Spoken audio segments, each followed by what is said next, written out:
Halo, selamat malam. Perkenalkan nama saya Ilham Haikal Akbar.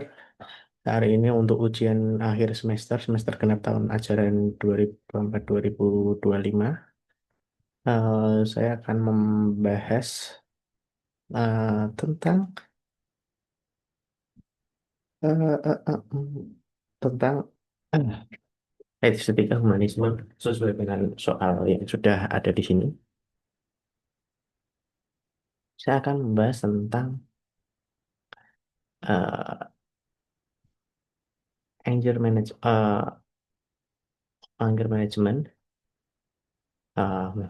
Kenapa saya akan membahas anger management? Karena ya itu cukup cukup dekat dengan saya lah sebagai uh, mahasiswa yang masih muda, mungkin banyak masalah anger issue yang kita hadapi.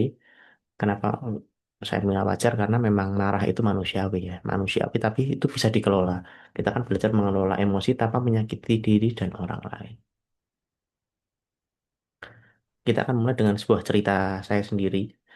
Di suatu sore, waktu itu adik saya masih SD. Ya, sorry, saya lagi perjalanan pulang. Saya lagi buru-buru karena saya mau jemput adik. Adik saya waktu SD, tiba-tiba ada pengendara motor yang nyelip di kiri dan hampir nyerempet. Ya, saya refleks aja, klakson panjang sambil teriak jantung diri karena waktu itu momennya saya lagi belajar nyetir lah. Jadi, saya udah pelan di kiri sih. Tapi dia tuh pelan di kiri, dia nyalip dari kiri lagi. Jadi maksudnya dia kayak motong jalan gitu loh. Kan harusnya kalau dia mau nyalip kan ke kanan, ya dia nyalip dari kiri lagi. Padahal posisinya ya saya di jalan jalan raya gede itu yang wajarnya kalau sesuai dengan ujian SIM yang saya tahu, yang kebetulan saya ujian SIM yang beneran ujian itu harusnya kalau nyalip tuh ke kanan. Saya marah-marah banget, tapi waktu motor udah jauh saya masih kesel. Sampai sekolah tuh masih emosi. Terus begitu adik saya datang, halo mas, bla bla bla bla bla bla, ya biasa adik. Little brother just being little brother. Mungkin saya baru sadar tuh. Tapi itu kayaknya saya marah itu nggak cuman karena salah orang, tapi saya marah karena saya lagi capek juga, stres yang mungkin nggak siap dan pressure itu tadi loh, karena masih baru belajar nyetir, baru bisa lah. Itu udah bisa sih, udah punya SIM, cuman jam terbangnya masih kurang. Terus saya jadi penasaran tuh, apa itu marah? Marah itu kan emosi alami ya, itu berbentuk perlindungan diri. Nggak negatif sih, tapi bisa berdampak negatif kayak nggak kita kelola dengan baik. Contoh contoh misalnya saya habis marah-marah, adik saya datang, saya ikutan marah-marahin ke dia lah, dia kan nggak salah apa-apa, dia baru pulang sekolah juga, nggak bener kan. Makanya marah itu bukan kelemahan tapi bagian dari respon manusiawi. Fun fact-nya tuh marah itu memacu adrenalin, meningkatkan detak jantung dan mempersempit fokus. Jadi kalau kita emosi tadi di jalan saya masih terusin emosinya, jangan-jangan saya malah kenapa-kenapa lagi di jalan, karena kan fokusnya makin sempit gitu. Nah, penyebab umumnya itu kan marah itu karena nggak dihargai, diperlakukan nggak adil, stres berlebihan, tekanan mental, ketidaksesuaian harapan dan kenyataan, luka emosional masa lalu, mas remaja, komunikasi yang buruk, salah paham. Ya, kayak yang saya alami tadi itu kan karena mungkin stres, tekanan, atau mungkin karena saya berharap dapat jalan yang nyaman karena saya sudah mencoba menghargai pengendara jalan yang lain, tapi ternyata saya tidak mendapatkan itu. Itu kan harapan dan kenyataannya nggak sesuai. Nah, itu yang menyebabkan marah saya tadi. Tapi kalau ngomongin marah, tiba-tiba marah itu kan ada tiga. Ada yang meledak, eksplosif, langsung melop, menyakiti orang lain. Kayak saya tadi marah-marah itu mungkin tipenya eksplosif ya tadi ya. Walaupun tidak se-eksplosif itu, tapi menurut saya ya cukup eksplosif. Lalu yang dua ada apa ya, pendam, marahnya tuh dipendam pasif. Dia tuh bisa tuh ada, misalnya ada orang nggak sesuai dengan saya, sarkas-sarkas, sindir-sindir pasif kayak gitu. Itu namanya marah yang tipenya pendam. Tapi ada satu lagi namanya marah fungsional. Nah, marahnya itu bisa dikendalikan untuk menyelesaikan masalah. Nah, itu gimana tuh caranya? Kita mengendalikan marah kita. Misalnya kita marah dengan teman kerja, misalnya. Kita marah sama teman kerja, ya kita gunain marahnya itu untuk eh, lebih ngepus ngajarin dia. Kalau dia kerjanya nggak bener, tuh kamu tuh benernya tuh gini. Itu mungkin bisa disebut dengan marah fungsional. Jadi kita kita kontrol tuh kemarahan kita untuk hal-hal yang punya benefit buat kita dan lingkungan. Tapi kan dampaknya apa kalau nggak dikelola? Bisa tekanan darah tinggi, jantung berdebar, sulit tidur, kepikiran, nggak bisa tidur.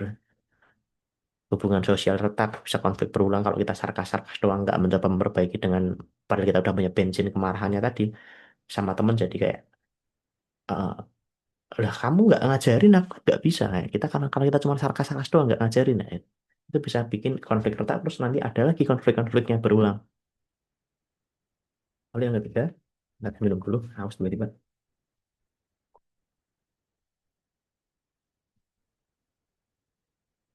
Hmm, dari psikologi bisa menyimpulkan rasa kita nggak kayak apa ya, kayak bersalah, depres kayak duh harusnya waktu itu aku ajarin ya, harusnya waktu itu aku ingetin ya, nggak cuma aku marahin doang ya. Nah itu kan bisa muncul apa ya, muncul dampak buruk ke kita waktu kita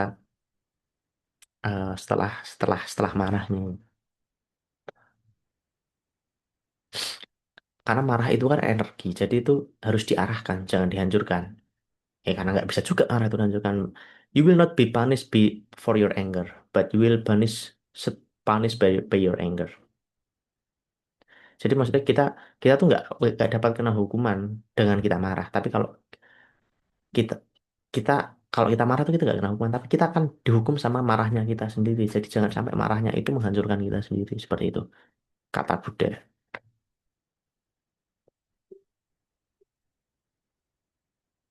Lalu teknik teknik manajemen itu ada yang namanya stop. Stop tuh pertama S-nya stop, berhenti sejenak sebelum ambil respon. Jadi jangan langsung seketika kita malah kita ambil respon itu salah.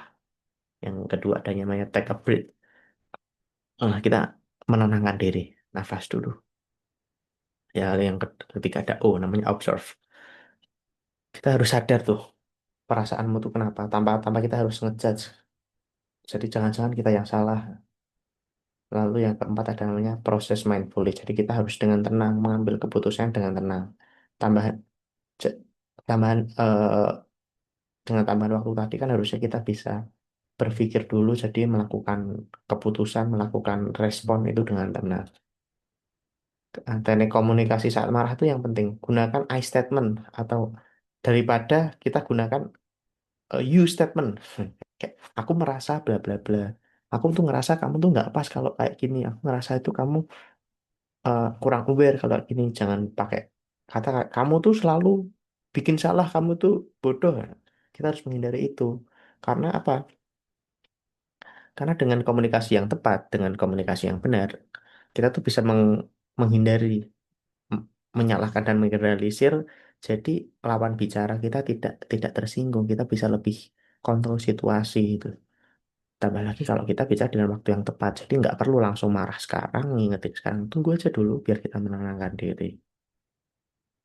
Nah, lalu saya punya cerita penutup tentang berdamai dengan kemarahan. Saya pernah percaya kalau marah itu buruk dulu ya. Tapi ternyata marah itu wajar. Kuncinya adalah bagaimana kita merespon. Saya mulai belajar tarik nafas sebelum bicara, menyampaikan perasaan tanpa menyakiti, dan memberi waktu untuk diri sendiri. Pelan-pelan mulai merasa tenang dan jujur. Mengelolanya itu bukan tentang menahan ya, tapi memahami nih. Jadi kalau kita take a time tapi nggak mencoba memahami ya sama aja. Jadi kita tuh harus take time dan mencoba memahami. Oh, ternyata saya marah seperti ini karena si A seperti ini, karena si B seperti ini, dan tanggapan saya waktu itu seperti ini. Dengan kita memahami marahnya itu bisa jadi power. Power untuk lebih mengontrol situasi dan menenangkan suasana.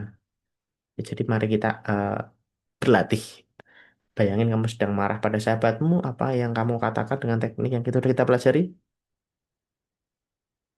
Nah ini kalau ada audiensnya saya ajak ngobrol sebagai role play bersama audiens saya, ya karena ini presentasi jadi kita role play masing-masing di kepala kita.